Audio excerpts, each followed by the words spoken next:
Hi, welcome back. Caitlin Clark is once again making headlines, but not for breaking records or dunking. This time, she's ignited a firestorm by acknowledging something that has divided fans across America: her white privilege.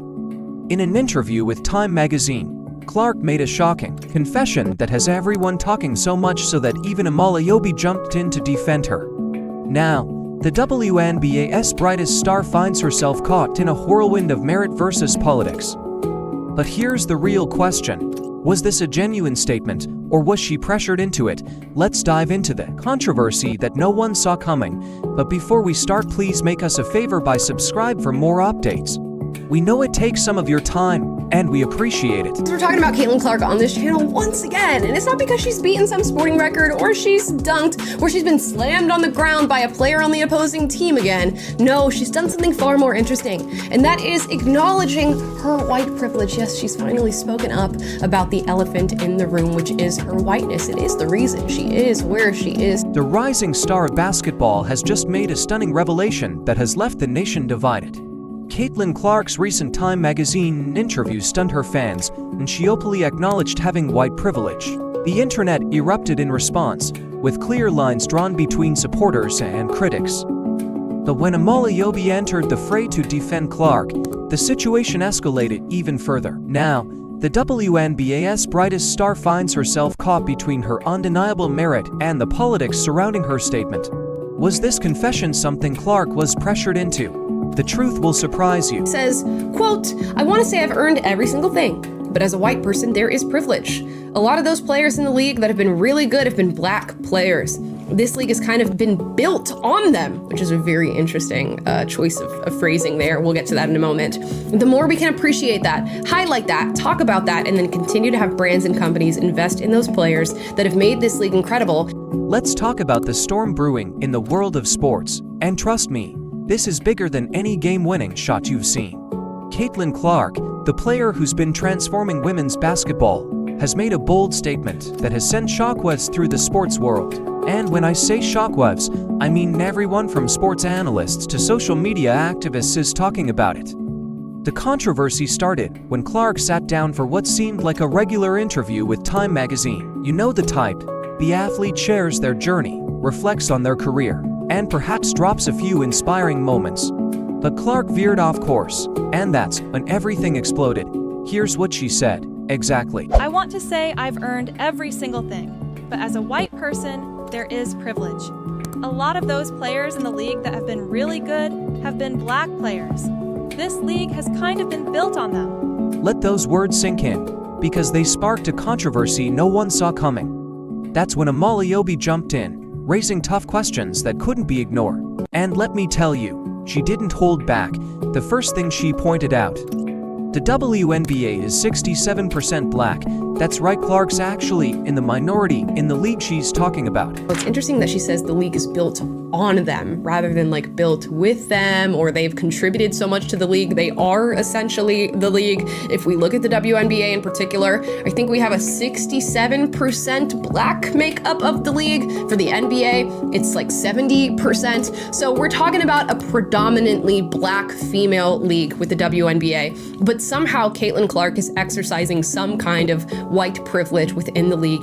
Let's rewind a bit and look at what Caitlin Clark has done for the WNBA. Before she came on the scene, the league was struggling. To put it mildly, viewership was low, games were played in smaller arenas, and things were starting to fall apart. The WNBA had become more known for its political stance than for its basketball, and that wasn't doing anyone any favors. Enter Caitlin Clark, and everything changed. I'm not talking small changes, I mean game-changing shifts. Suddenly, games were moved to NBA arenas because the demand was so high. Brand deals were pouring in by the millions, something that was unheard of before. And here's the kicker: this newfound money isn't just benefiting Clark. Her teammates, no matter their race, are now flying private, and the entire league is reaping the benefits with record-breaking exposure and revenue. So when Clark speaks about privilege, we have to ask, what privilege exactly? Because if we look at her journey, it's been anything but privileged. She didn't get here because of her skin color, she got here because she's a phenomenal player. We're talking about someone who's broken records, handled immense pressure, and proven herself every time she steps onto the court. But there's more to this story. The WNBA has a complicated history with identity politics. Before Clark's arrival, the league was heavily focused on political statements and social justice issues, which, while important, were overshadowing the sport itself. Fans weren't tuning out because they disagreed with the messages, they tuned out because they wanted to watch basketball. What set Clark apart is that she simply played the game, no politics, no agenda, just pure athleticism. By focusing solely on her game, she ended up doing more for the league than any political statement could have. Think about the impact she's had. When was the last time you saw this much excitement about women's basketball? When was the last time you saw casual fans turning into die-hard supporters of the WNBA? Clark did that, not by talking about privilege or identity, but by being exceptional at what she does.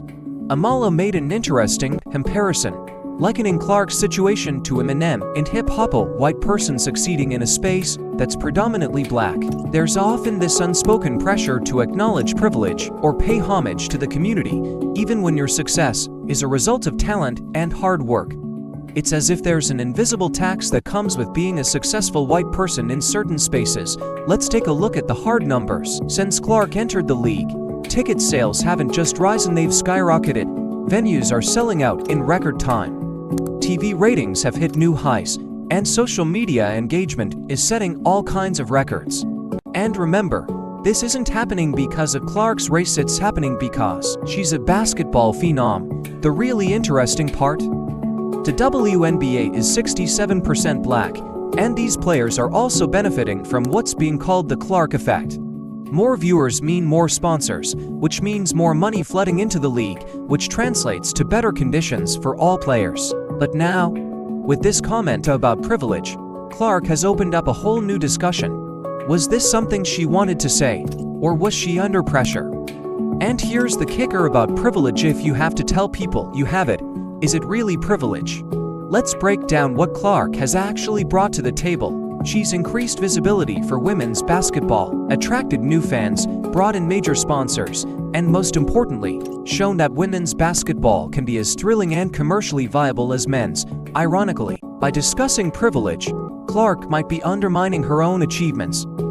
She's essentially suggesting that her success might not just be due to her incredible talent, and that's not just unfair to her, it's unfair to all players, regardless of their race. Think about the message this sends. If you're white and successful, do you need to apologize? If you're black and successful, is it because of your talent or because you've helped build the league? These are tough, complicated questions, but they need to be asked. She's not packing arenas because she's white. She's filling them because she's extraordinary at what she does. She's not drawing attention because of her race. She's doing it because she plays basketball at a level that makes people want to watch. So, what's the real story behind Caitlin Clark's privilege statement? Was it an honest admission, or is there more at play here? The truth is, Clark's rise to stardom is a result of her undeniable talent, not her skin color. She's revolutionized the WNBA, filling arenas and changing the game for women's basketball. This was all for today. Thanks for watching.